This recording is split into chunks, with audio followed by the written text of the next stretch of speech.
Welcome to the Darkstream, Vox Day, voxday.blogspot.com, and unauthorized.tv. Thanks for tuning in.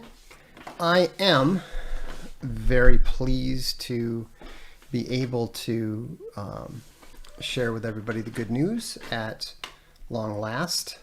We have public confirmation that the Bears have comprehensively defeated the lawsuit that was brought against them by Patreon. This is exactly what we said would happen. This is exactly what Nick Rekieta, Viva Frey, and pretty much every legal analyst who had nothing to do with us, with the Bears, with the lawyers, etc., etc. And so, the lawyers told me about this a couple days ago. They said, "Hey, there's going to be some really good news coming out soon," and so I, would have liked to have talked about it, but with all the stuff going on, with the disappointment of the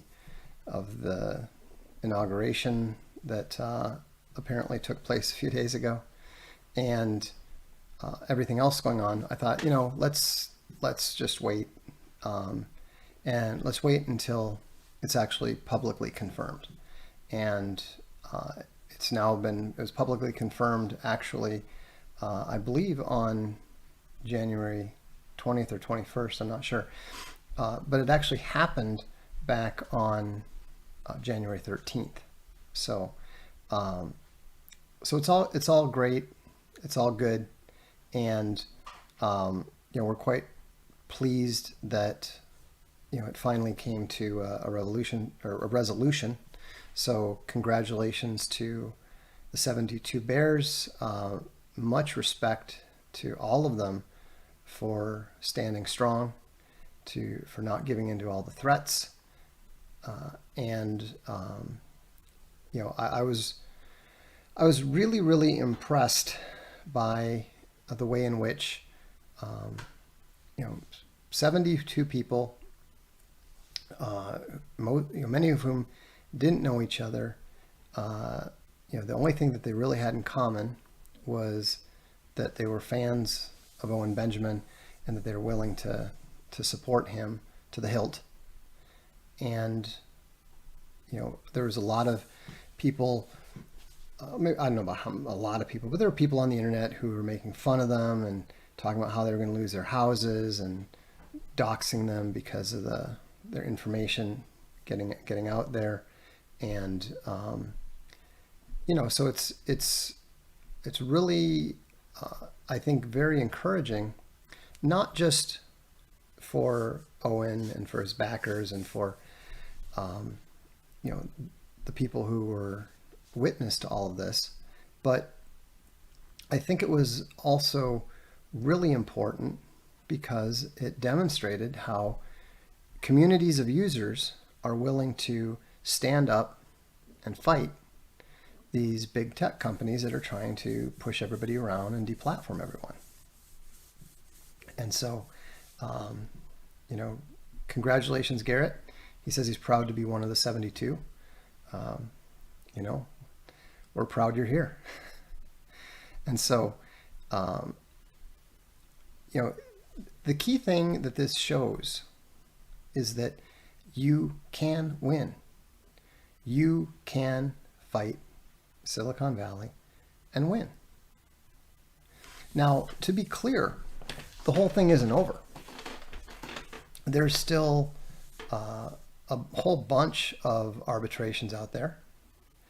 And, I don't obviously know everything about what's going on and so forth, but I do know quite a bit. I've talked to all the members of the Legal Legion, and what I can tell you is that, in my opinion, there are going to be some very good really surprising developments in those arbitrations. And so, there's one of the things that I've learned watching the Legal Legion at work is that most lawyers out there really do not understand the difference between arbitration and litigation. And there is some overlap. There is a fair amount of overlap. Because when you look at the rules of arbitration, they actually incorporate, in the case of a lot of these California companies, they naturally incorporate California law.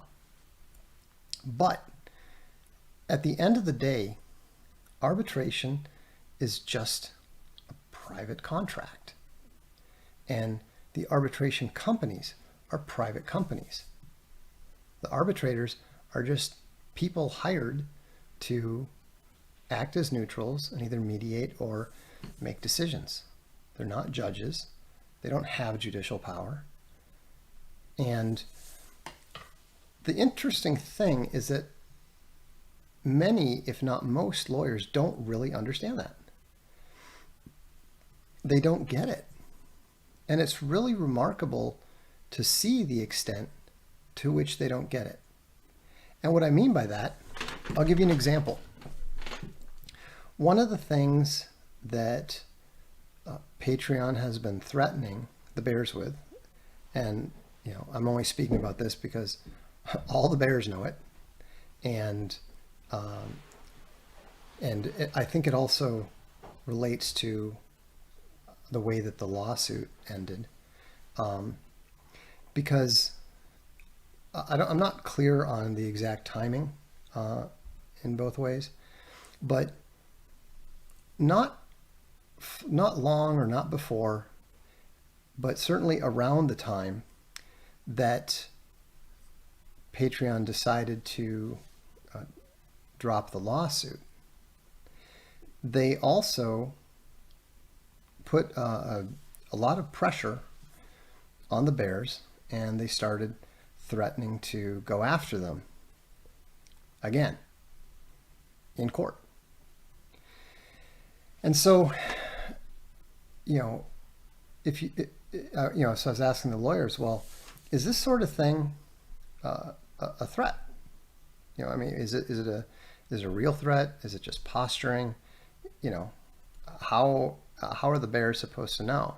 How is anybody supposed to know?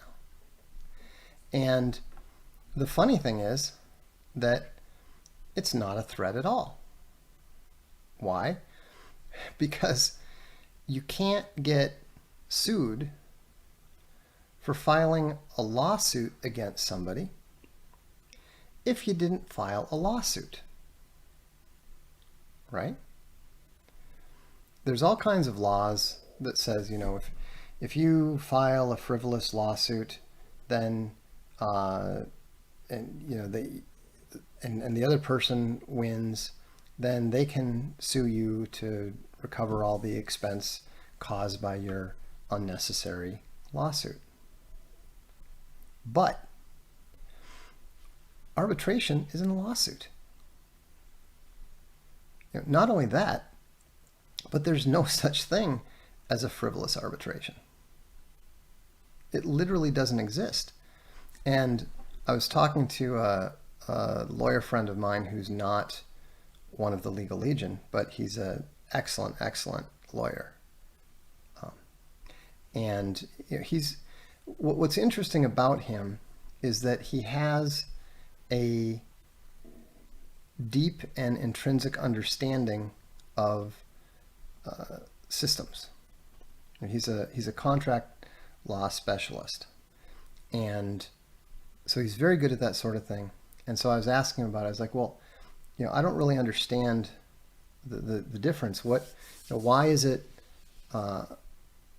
Why can you be punished, if you will, for bringing a frivolous lawsuit, but you can't be punished for bringing a frivolous arbitration? And he said, well, it's very simple if you think about it. I'm like, hey, I'm the smart one. How come I can't figure it out? And he said, well, because you're not trained to think about the nature of the judicial system. He said, not only are arbitrations, not only are frivolous arbitrations acceptable, they're desirable. I said, what do you mean desirable? Desirable from the point of view of whom?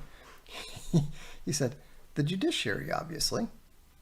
He said, they want all the frivolous, groundless, baseless, meaningless conflicts to go off into the private sector. They don't want to have to deal with those things. So that's why there's a punishment for filing a lawsuit that the judge considers to be frivolous. But they love it when people take their disputes. Maybe they're significant, maybe they're not. They love it when they take their disputes to arbitration, because it means that there isn't some clever lawyer coming up with some petty technical way to try to get that conflict into court. And they want it being settled in the private sector. And I said, well, how come nobody knows this? And he said, because nobody thinks about it anymore. Nobody really does that sort of thing anymore. He said, but this has been around for ages. He said there's a Supreme Court decision back in 1960 that actually says frivolous arbitrations are good. They have a cathartic element to them. Not only are frivolous I'm paraphrasing here. Not only are frivolous arbitrations welcome, but not only are they expected, but many arbitrations are expected to be frivolous, and that's welcome because it helps take the pressure off. Now, that being said, I should stress that despite the fact that frivolous arbitrations are absolutely fine, the Bears arbitrations are not even remotely frivolous. Not only that, but based on what I'm hearing from the Legion, they are almost certainly going to start blowing away Patreon in the arbitrations because Patreon filed their lawsuit. See, Patreon's got this case law, that they believe says, oh, well, this gave us the right to do what we did. And, from what I understand, it's superficially convincing. There's a couple sentences somewhere in some, California ruling that says, oh, well, it's okay to, if you're if you're a party to a arbitration agreement, then you can file a lawsuit if you're trying to get somebody into arbitration that doesn't want to go. And somehow Patreon or Patreon's lawyers or somebody over there thinks that means that, well, as long as you're a party to an arbitration agreement, you can file a lawsuit at any time for any reason, right? So anyhow, that's the justification. Basically comes down to, one little thing like that. So I was talking to the Legion guys last night, and they were feeling, pretty positive about things because of the lawsuit dropping, going public and all that sort of thing. And I said, well, you guys seem like you're in a pretty good mood on, is it just because of that? And they laughed and said, no, you remember we told you about that whole thing that provided justification for Patreon filing the lawsuit? I said, yeah, of course, you know. And they said, yeah, we've got an authority that is considerably better that says otherwise. So I don't know any more about it than that, but certainly there's a tremendous amount of confidence on their part, and based on their track record, I'm highly confident that things will play out as they anticipate. So obviously, you know, when I know more, when stuff actually happens, and when the arbitrations wind up, I'll be more than happy to let you know what I'm informed, assuming that I'm able to be informed. So, you know, we'll just have to see how it goes. But, you know, the good news is, the big news is, the great news is that the Bears won their lawsuit. You know, Patreon dropped it of their own volition just 1 week before they were scheduled to go before the judge and listen to the Legion's, actually not the Legion, it was Mark Rondazza's arguments that the case should be thrown out. And so, and I have to also say, everything that I've seen, everything that I've heard says that Mark Rondazza did a great job. He was absolutely crushing. And it was really both educational and informative. And it was also a real privilege to just get to see somebody do that. This is I'm going to start taking questions here in a few minutes, but this I have to pay attention to this one. This one cracks me up. Brandon Hartley says, really trying to hang in there with you, Vox, but your failed double envelopment may have marred your credibility beyond repair.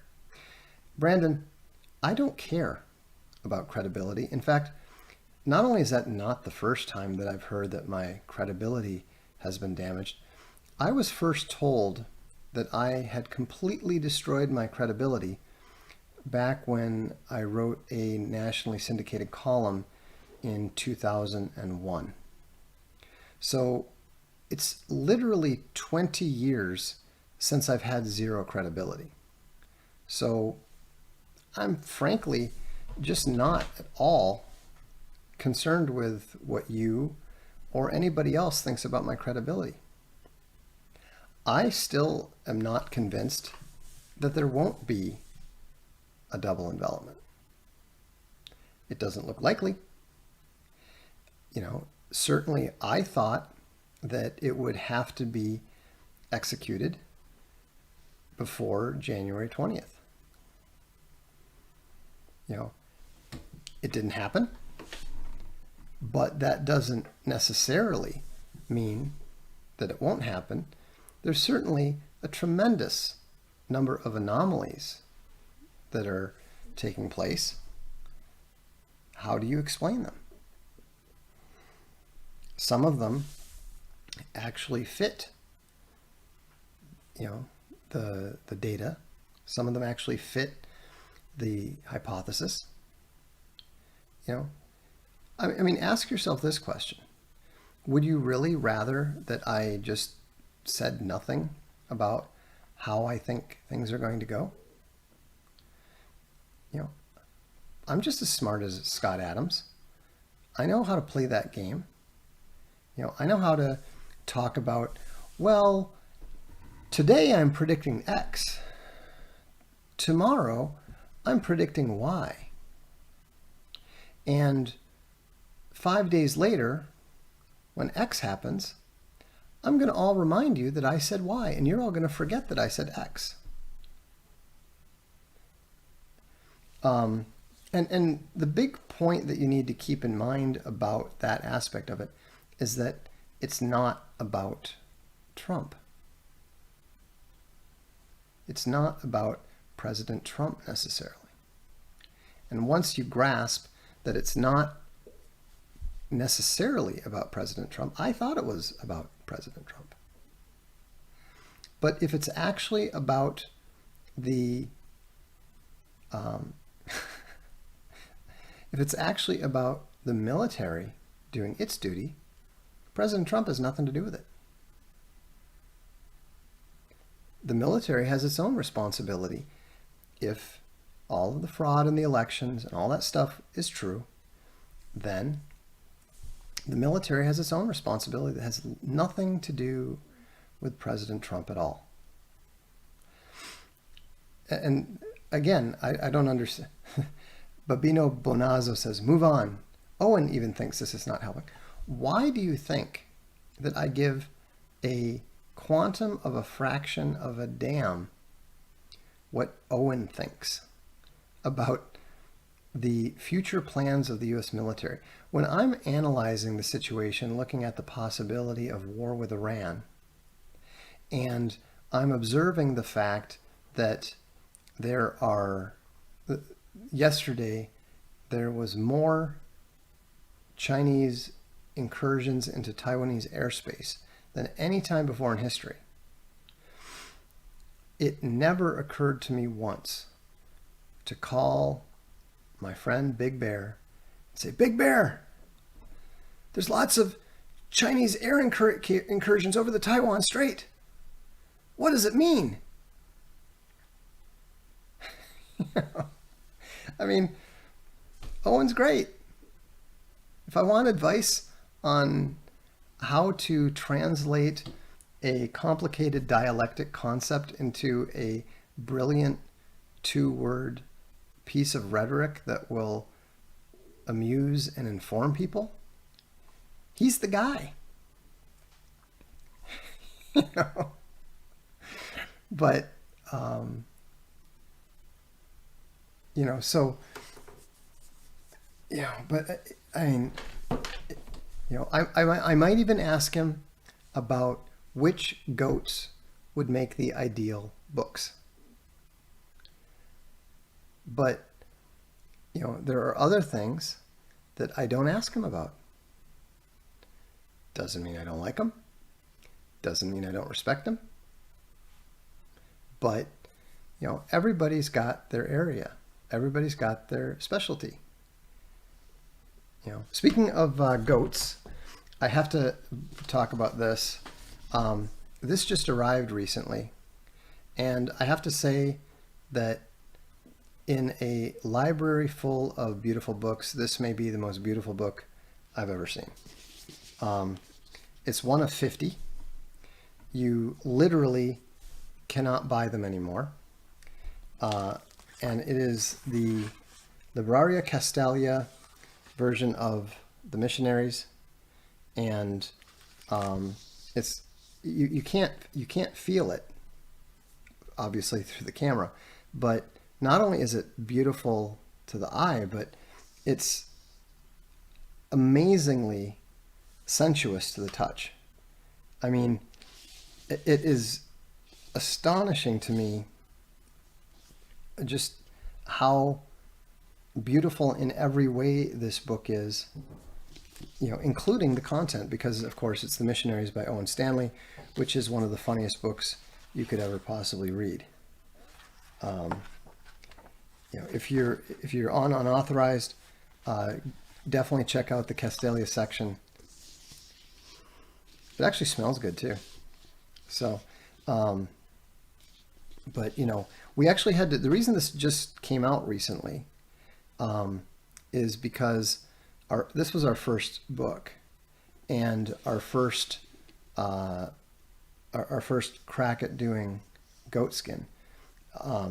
And it was kind of funny because we were planning to do it through the bindery, and then one day they called up and said, yeah, we can't get the goat skin.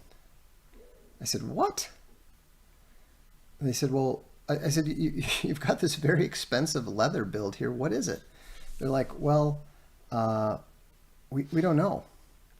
I said, what do you mean you don't? He said, it could be bison, it could be human. I have no idea, but it's not goat skin.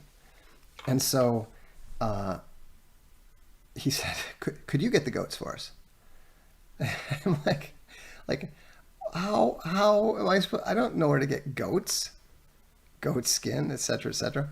Fortunately, I know a guy, and he knows a guy, because of course, you know, this is Italy. Everybody knows a guy.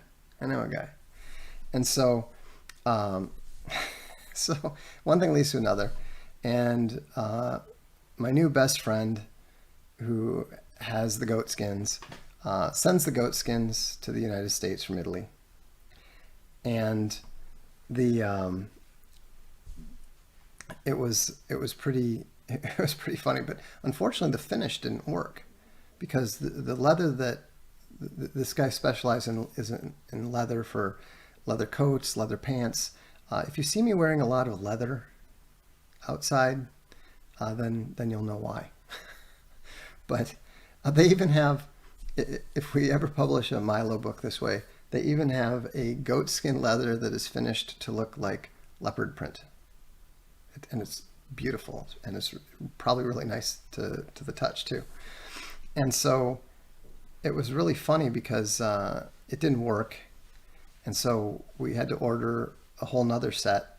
And of course, we'd figured it out and got the meditations out and got Awaken the Nightland out and so forth. And so finally, we managed to get this one bound. And again, this is actual 22 karat gold. I mean, these Libraria Castalia books, and I'm not exaggerating, they are some of, if not the most beautiful books in the world. And so, anyhow, if you're not subscribing to Castalia Library yet, you really should. In fact, I got to show you these. Forgive me, it'll just take me a second. But I think I've got. I wish I'd saved them all to it. But let's see here. So these are the latest books that have just been bound, and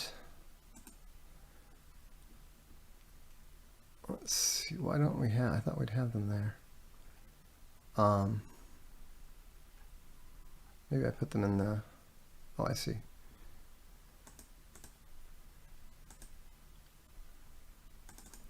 So these are monsters. These are Plutarch's Lives. This is the regular library. So this is the Italian cowhide, and they've just been bound. Don't worry, Redbeard. I'm still waiting for the Divine Comedy too. So, but these are Plutarch Lives Volume 1 and Plutarch Lives Volume 2. They're about 800 pages apiece, and they are really monstrous books. And it's kind of insane that we sell them for $100 a piece, but they they're going to last a long time. The quality is great, and the Dantes are on their way. Don't worry. Again, I don't have my Dante yet either. I literally just got Awaken the Nightland and the Missionaries Libraria edition. So I don't know the exact number that are in each book, but it's all of them. It's not abridged. So that's what's going on there. And let's go ahead and take questions and super chats now, if you like. Michael Steele says, "Hanno ucciso l'uomo ragno, chi sia stato non si fa, forse quelli della mala, forse il supremo signore oscuro."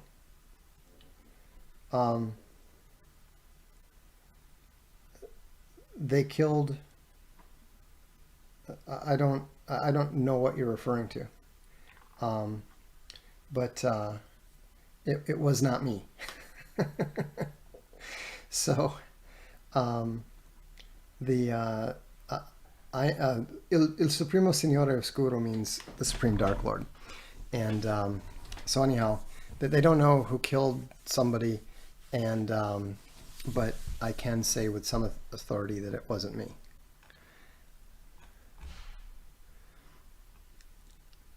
David Lascombe says, what are your opinions on the parallels on Operation Trust to the Q movement? Oh, Spider-Man. Oh, okay. the man spider. I had no idea that that's what Spider-Man is called in Italian. I thought it was a name. So, anyhow, it wasn't me. Let's see here. What are your opinions on the parallels on Operation Trust to the Q movement? I think it's ludicrous. That is a that is a meme that was brought up very quickly and was quickly pushed. I don't buy it for a second because Q did not accomplish the same sort of thing that Operation Trust did. Q didn't prevent anything. Q didn't get in the way of anything. To me, one of the dumbest arguments that I've heard is, well, Q prevented people from taking action they would have otherwise taken. Like what? They were going to stop the election fraud that they didn't know about? Come on, that's ridiculous. Will the Choseiden be the accelerationism Saint Tarrant spoke about in The Great Replacement? I don't think that I don't think that Joe Biden is a factor now, and I don't think Joe Biden is going to be a factor in the future. I mean, even if we accept the mainstream narrative and we pretend that a dementia-addled man is actually in the position that he is supposed to be in, there's no chance that somebody who has to have an earpiece to tell him what to do and he can't even do it is a significant factor. I'll devote a whole Darkstream to my ideas about what a actual Biden-Harris administration could mean. The short answer is war. The longer answer is war in the Middle East, probably directed against Iran, and that would probably lead to some sort of change, significant change in the situation in the East, because I don't believe that the U.S. military is in any shape to get involved in major wars on two fronts anymore.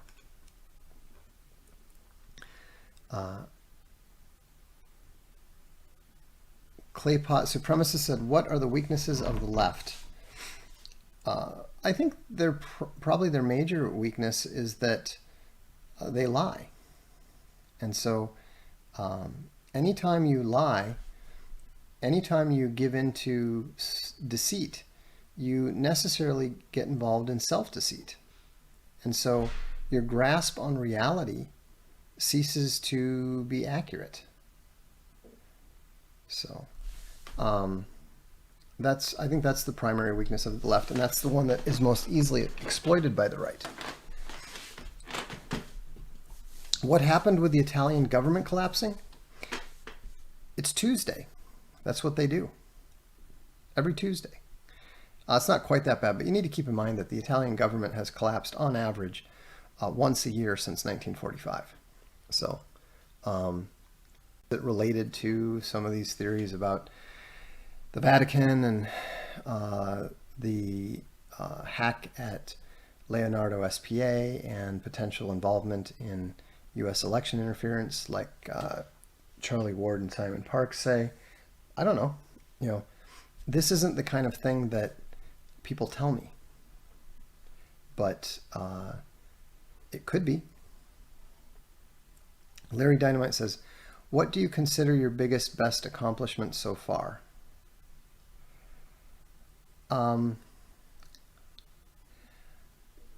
I would probably have to say I would say it's a toss-up between and they're related, between my marriage and my family. I was not someone who expected or wanted to get married, to have a family, etc., etc. And it's kind of bordering on a miracle that I've been happily married for as long as I have been, and that I have the good fortune to have a exceptional, wonderful, happy family. In this day and age, apparently that's becoming harder and harder, and so and there's more and more obstacles in the way of that sort of thing. And I think that that's probably more important than any book or any game design or any trivial modicum of fame that I might have. So that's my answer. Ides of Apocalypse says, hats off to the 72 Bears, Vox, BB, and Legal Legion. All of you compliment each other. Well, that's, I think, part of the key. I think that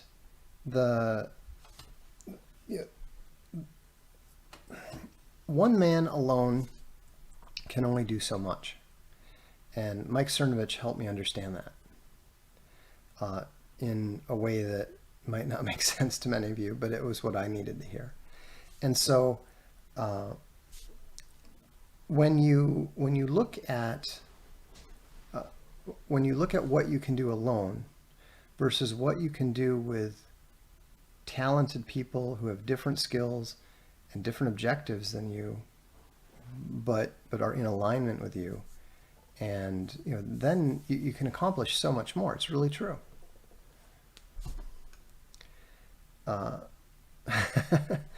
UU99 fills in for M. Bolster. I'm sure we both appreciate that.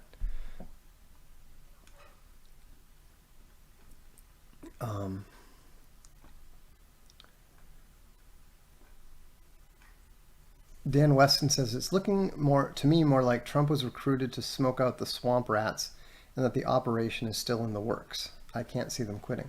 Well, if none of us are interested in quitting, why would we assume that those folks are? I mean, if anything, they're far more committed than we are.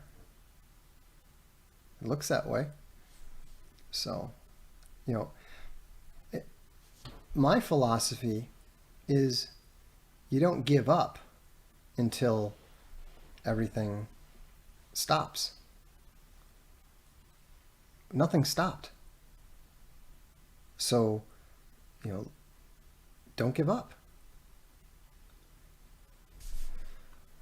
Let's see. How is the U.S. breakup timeline looking? There is no timeline. I identified a specific time period, 2033 or thereabouts, back in, I think, 2004. And I spend literally zero time, looking for evidence to support it or evidence to disprove it. It's not that interesting to me. It was of interest to me back in 2004. That's why I put the effort in to think about it. These days, I'm thinking about very different things. So, is it wrong? I'm a little excited at the prospect of the mainstream media relaxing, inciting COVID panic, not now that Biden is in. No, I mean, that's going to be one of the side benefits of the mainstream media narrative, is that they're probably going to significantly knock off the COVID nonsense, because I mean, COVID is real, but it's clearly been exaggerated in order to harm the economy and harm President Trump. Now that they believe that that's no longer the case, it served its purpose, and many of us had said that regardless of who won, we expected the COVID stuff to dial down. Guelphs or Guelphs or Ghibellines. I don't have a position. Uh, it's kind of crazy because you've got the Gulfs versus the Ghibellines, but then you've also got the black Gulfs versus the white Gulfs, which was the conflict that Dante got caught up in. So, um, Luke Hood says, in the last Darkstream you mentioned North Dakota and Idaho as best in the U.S. Can you elaborate? Well, those are the two states that are probably the most ethnically homogenous, that have the most Christians, have the most freedom-loving people who are well-armed. The environments are not particularly conducive to people who are not interested in being productive. And so I think that in terms of if there were difficult times to come, they're probably going to be a lot better than the average urban hellhole. And also that there's no big cities there. The most important thing is not a state or a location. The most important thing is to just not be anywhere near an urban hellhole, which is of course why even the idiot lefties are now flooding into places where sane people live, because they're crazy, but it's too much craziness for them. Unfortunately, people have not been wise enough in the United States to prevent newcomers from voting, because of course, they're just going to recreate the same problems that they're trying to escape. Is Italy a nice place to live? Yes, it's wonderful. Why did you move there? I mean, honestly, we were at the stage in our life that if we didn't do it then, we were never going to do it. And it's been a fascinating life. It's been really interesting, and I think intellectually good for us.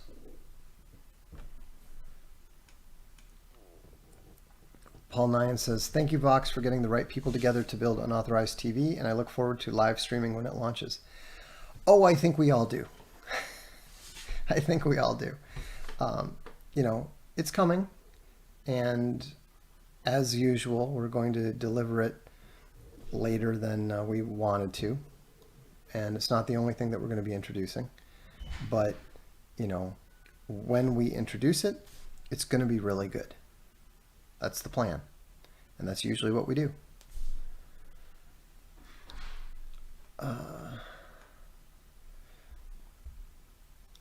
What are your strategies about how to keep morale high? Well, the first thing is to not allow yourself to give in to disappointment and despair. The first thing is to understand that everybody's looking at you. I had the fortune to be raised in part by my grandfather, Lieutenant Colonel Summers of the U.S. Marines. And he was once described by the Commandant of the Marine Corps at his funeral as being the Marine's Marine. And one of the things that he said to me when I was probably younger than it was particularly appropriate to be having those conversations, was that if you're on the beach and there's bullets flying everywhere and people are shooting at you and everyone's looking at you, give an order.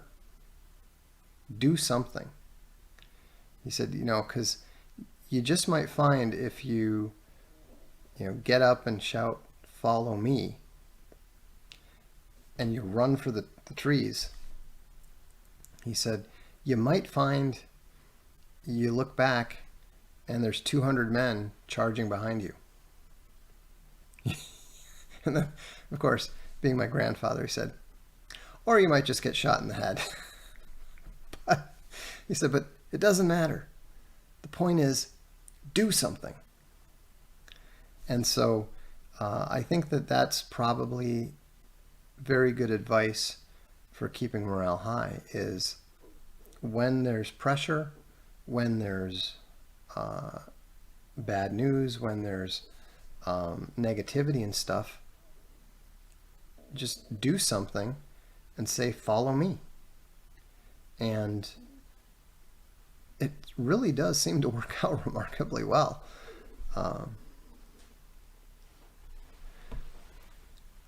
Vox, do you think the Canadian Governor General resigning has any relation to other government leader resignations? I would suspect so, but I don't actually know.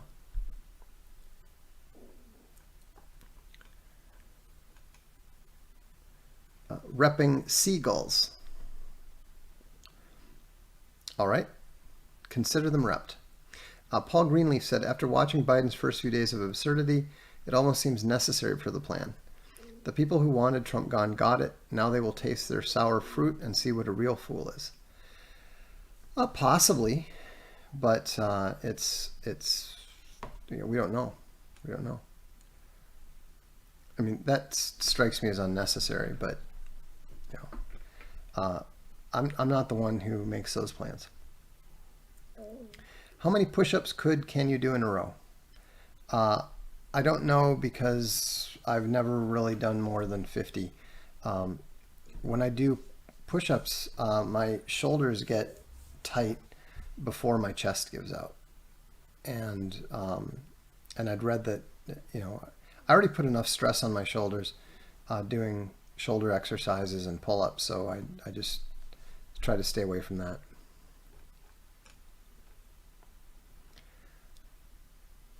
Sticks for Stone says, is it too early to talk about legal proceedings in regards to Big Bear and DLive? Oh, yes, certainly. The DLive arbitration system is American Arbitration Association, which is different than the JAMS system that Patreon uses. It's got some slightly different rules that are relevant. And also DLive's contract naturally is different than Patreon's contract.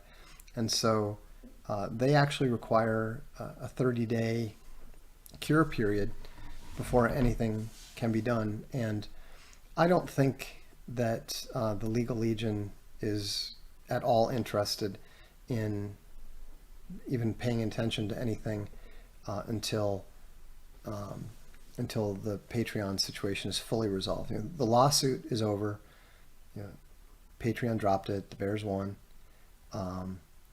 But the arbitrations are still ongoing, and so I don't I don't think that they're inclined to get involved in more two-front wars than they need to. They already had a two-front war with the arbitrations and the lawsuit. So okay, just because a second front has closed down does not mean that you want to just open it up again. But it's always better to focus on one battle at a time if possible.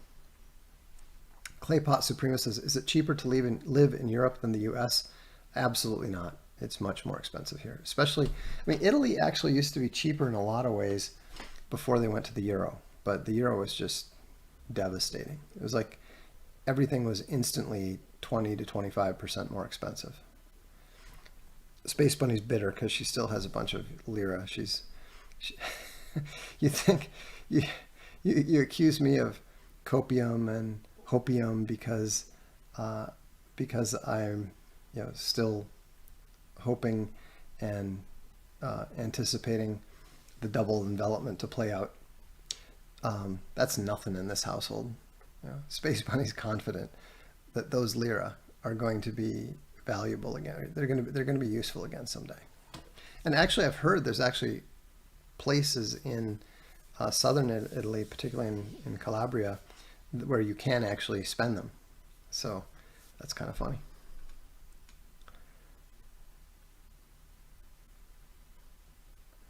Mike Corm says, I'm from North Dakota, and South Dakota has us beat when it comes to governor. Doug Burgum is closely tied to Bill Gates. Okay, I'll take your word for that.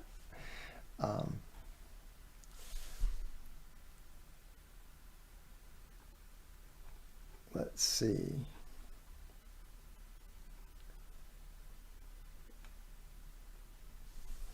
All right.